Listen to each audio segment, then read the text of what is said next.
This is Supervive. Brall is a melee hunter in the new free-to-play squad-based battle royale, Supervive. Wielding a massive two-handed sword and classified as a fighter, Brall's kit focuses on mobility, melee damage, and executions. Along with providing a frontline for your own team, Brall can be extremely disruptive to enemy teams' positioning and strategy. Wide-sweeping, high-damage melee attacks combined with incredible mobility to navigate through fights, Brall thrives on connecting the sweet spots of his abilities for extra damage and effects, including resets on his ultimate, a massive counterattack with lifesteal. Brall's kit begins with his passive, Fighting Spirit. This makes it so dealing damage causes you to become empowered. While empowered, you gain bonus damage, attack speed, and ability haste. So this basically lets you go Super Saiyan. In-game, you'll see a red bar below Brall's mana that shows his current empowered level. Once full, your sword will light on fire and you'll gain this red energy glow. While in this state, not only is your damage increased by 15%, but also your basic attack speed is doubled and you gain 20% cooldown reduction on all of your abilities. It's important on Brall to pay close attention to your empowered state and try to build up and maintain rage whenever you can. The secondary benefit of Fighting Spirit is that when you knock an enemy hunter or kill a creep, it will heal Brall for 20% of that enemy's max health. This enables him to continue the onslaught during teamfights and also sustain himself from creep camps with larger creeps resulting in a giant heal. And the final benefit of Fighting Spirit allows Brall to climb double high ground with his jump. Brall's basic attack is called Quick Attack, and this can be chained together into a 4-hit combo. The third and fourth attack of this combo deal bonus damage, or any part of the combo connected at max range will deal this same bonus damage. So this max range is the sweet spot for Brall's basic attack. If possible, always try to hit targets with this ability at max range to result in the highest DPS. And you can see this visually in-game by the section of the swing that is glowing red. Connecting any part of the swing will also generate a small amount of mana. Remember, when you're empowered, your attack speed with this ability will be doubled. Quick Attack can also be held to activate Charged Blade. Charged Blade fires a ranged projectile that deals more damage the longer it is charged. These projectiles restore mana and build empowered quickly, so this is a great way to generate and maintain rage from a distance. Brall's heavy attack is called Heavy Attack, and as the original founder of the technique, his can actually do 4 different things. The first is Execution Slam, and this is triggered by just pressing Heavy Attack. Execution Slam deals massive execution damage with a heavy swing attack, and execution damage essentially means that the less health the target has, the more damage it will do, up to 2 times as much. Execution Slam also has a sweet spot, which you can see indicated by the highlighted red rectangle at the tip of the swing. Knocking an enemy player in the sweet spot sends them straight to the death box and resets your ultimate. So if you get a killing blow on someone with this, your ult is instantly reset and they can no longer be rezzed as a wisp, they must be box rezzed or revived by a beacon or most wanted. The second use of Brall's heavy attack is called Charge Dash, and this is triggered by holding heavy attack. You can hold this charge for as long as you want, and upon release results in a dashing melee attack that deals medium damage and makes Brall incorporeal during the dash. Incorporeal essentially means you cannot be hit, and ranged projectiles will phase through incorporeal hunters. This use of heavy attack costs double the mana, but can be essential for moving in and out of team fights, bailing to res your team, or chasing down enemy hunters. Charge Dash also has a bit of a knockback built in when connecting with enemy hunters. The third use of Brall's heavy attack is called Air Slam, and of the 4, this usage is unique because it's on its own cooldown, and thus it has its own icon on your bar.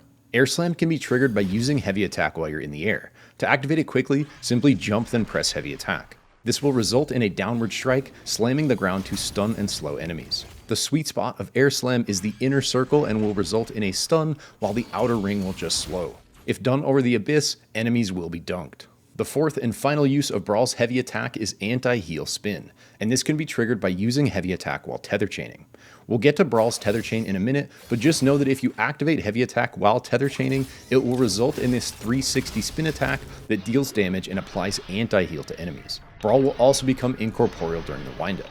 Anti-heal is very strong in this game right now, essentially stopping all healing while it is active, so use this on groups of enemies to completely shut down healing for a short time. And remember, All 4 variations of Brall's heavy attack will refund their mana cost on hit. Brall's dash is called Quick Dash, and will dash while attacking in whatever direction you're facing. Quick Dash has 3 charges, and the most important thing to realize about these charges is all of them will recharge on cooldown, but every time you dash, it causes the cooldown timer to reset. So in general, the most efficient way to use your dash charges is to group them fairly close together. You can also dash during the windup of any of your abilities to reposition the sweet spot. More on this in tips and tricks. Brall's utility is called Tether Chain. This throws out a tether hook that attaches to enemies or walls. If you attach this to an enemy, it will apply anti-heal for the duration. You can then reactivate this ability to pull yourself to the target. And remember, while you're tether chaining, if you use your heavy attack, you will do the anti-heal spin variation. This tether has a pretty long timer at 6 seconds and a really long range, so Brall can get some pretty crazy distance and momentum out of this if used properly. Brall's ultimate ability is called Retaliation. This gives him full immunity for 0.65 seconds, followed by a high damage attack that grants Omnivamp. Omnivamp in Supervive is basically lifesteal, so you can use this to immune damage from enemies and then instantly counter with a high damage attack of your own that heals you for 80% of the damage done. If you knock an enemy with this ability, it will reset its own cooldown, so this has the potential to be used back to back to back to get several knocks in a row. Not only does this attack have Omnivamp, but remember, if Brall gets a knock, he will heal from 20% of that target's max health from Fighting Spirit. So knocking enemies with Retaliation will provide a big heal from both the Omnivamp and Fighting Spirit while resetting its cooldown, enabling Brall to keep up the pressure and continue the onslaught. Your build in this game will consist of your weapons, powers, and super ability.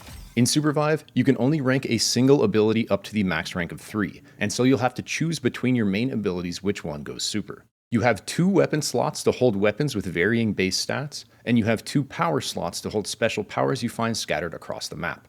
There are an absolute ton of super cool powers in this game, and so specific power combos will be covered in the advanced guide later. For now, I encourage you to just try as many different powers as you can. I have a video linked in the description that showcases all the powers in the game right now, in case you're interested in checking them out and theory crafting with them.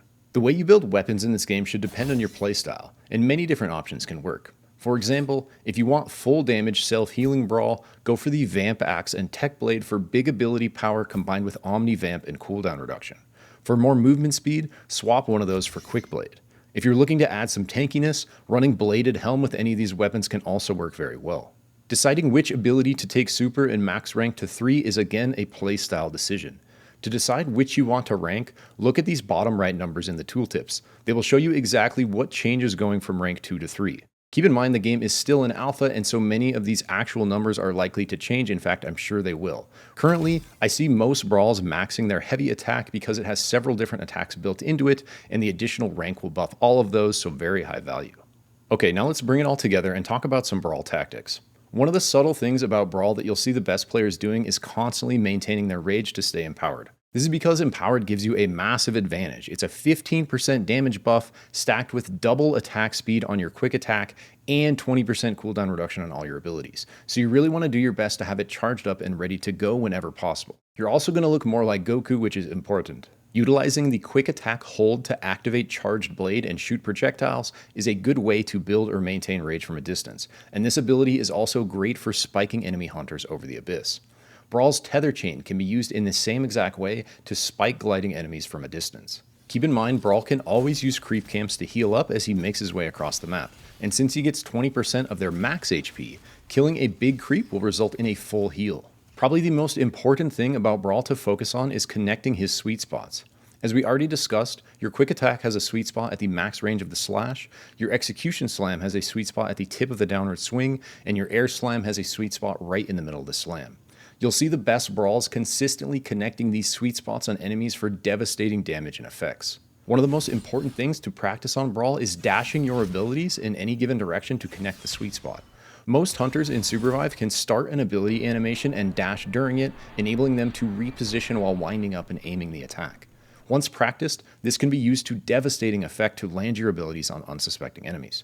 For example, on Brall, dashing your air slam forward to guarantee the stun, or dash your execution slam backward or to the side to connect the sweet spot. Keep in mind that execution slam, the base heavy attack, does have a bit of forward momentum built into it, so calculating that extra bit of forward movement when trying to connect the sweet spot on that is important. Most hunters can also carry the momentum from their dash into their glider, and Brall is no exception. If you jump dash forward into your glider, you can cover a lot of distance quickly, and you can repeat this several times in a row with your dash charges. Brall has some of the most insane mobility in the game, so be sure to make the most of it. Not only do you have 3 charges of your regular dash, you can hold your heavy attack for a charge dash, and you can also tether chain pull yourself forward to generate big momentum and distance. The other thing to really master is the huge variation in the heavy attack usage. You can literally use this ability 4 different ways, and it's on a 1.5 second cooldown at max rank. You'll see the best Brawls weaving a ton of heavy attack variations into their quick attack swings and doing it constantly. When in doubt, just use Execution Slam and try to hit the sweet spot, as this is one of Brawl's highest damage abilities, especially when empowered. Remember, if you get a knock in the sweet spot with this, it will reset your ultimate and send them straight to the death box so they can't even be rezzed as a wisp, on top of healing you for 20% of their HP from Fighting Spirit. And that brings us to Ronin's ult, which is probably his highest skill expression ability. This is a 0.65 second, so just over half a second of full immunity. Mastering how and when to use this ability is what will let Brall hard carry. The counterattack that follows is big damage with a huge 88% AP multiplier, so scales very well into late game once items are stacked, and also has 80% lifesteal, so if you can connect big damage while immuning big damage, that will result in a big heal and can really swing the tide of battle.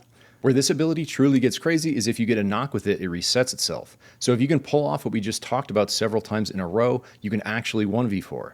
And remember, not only does it reset itself, but you'll also get a big heal from Fighting Spirit on a knock, stacked with the 80% lifesteal from hitting Retaliation. This ability's kinda nuts, guys. This Hunter is kinda nuts, guys. I mean, the game is kinda nuts, guys. The final thing I want to mention is Brawl's ability to disrupt healing with his tether chain. If you see a target is low and about to get healed, you can attach your tether chain to them to apply anti-heal. This will essentially stop all healing for the duration. Any heals applied will be wasted as they do nothing through the anti-heal, so you can potentially bait healers to waste some mana this way. If you wait the full duration of your tether chain, you can then pull yourself in at the very end and use heavy attack to do the anti-heal spin, applying a fresh anti-heal to the target and everyone around them while putting yourself in a position to kill. Alright, that's it for this beginner's guide on Brall. Hopefully that's enough to get you started in the right direction. Brall is a super fun hunter with a very high skill ceiling, and so I expect to see you all doing some absolutely insane stuff on him, and I can't wait to cast some of it. If you're looking for more Supervive guides, I'll be doing a beginner's guide like this for every single hunter, and I'll also eventually be making advanced guides for all the hunters as well. I also just want to give a huge shout out to both Lemur and Toumi for making this video possible by letting me use their clips, and for showing us some of the insane potential with Brall while the game is still in alpha. So if you guys enjoyed their plays, be sure to follow their links in the description below. If you have any questions, want to see more gameplay, or just want to say what's up, I'll be streaming the upcoming playtest beginning on June 27th, and I'll be live for that both here on YouTube as well as on Twitch at Zikrik with a 0. And if you're wanting to play the game yourself, there may be some opportunities to acquire keys during the stream. If you enjoyed this video and like this kind of content, consider liking, subscribing, and commenting on the video, as all those things really do help it reach more people and help me continue to make them. Thank you so much for watching. Remember to take care of yourself and keep vibing. I'll catch you in the next one. Peace.